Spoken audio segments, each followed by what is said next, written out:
অজু করার সময় অজুর পানি যখন মুখে লাগাবেন একটি দোয়া পড়বেন, আপনার চেহারা নূরের মতো উজ্জ্বল হয়ে যাবে ইনশাআল্লাহ।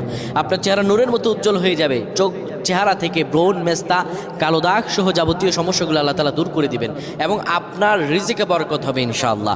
আপনার দোয়াগুলো কবুল হয়ে যাবে। অনেকের চেহারা সুন্দর কিন্তু তাকাতে ইচ্ছে করে না, মনে হয় চেহারায় নুন নাই, কিন্তু অনেকের চেহারাই কালো কিন্তু দেখতেও ভালো লাগে। যেমন এই যে বেলাল হাবশি, চেহারা দিকে তাকালেই শান্তির সুবাতাস বয়ে আসতো। সাহাবীরা যার চেহারা দেখে অনেক প্রশংসিত করিয়েছিল এবং যার কলব স্বচ্ছ ছিল।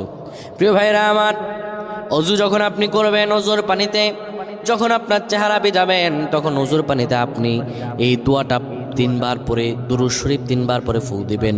দোয়াটি হলো আল্লাহু নূরুস সামাওয়াতি ওয়াল আরদ, আল্লাহু নূরুস সামাওয়াতি ওয়াল আরদ।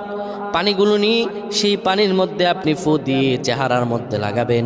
আমার আল্লাহ রাব্বুল আলামিন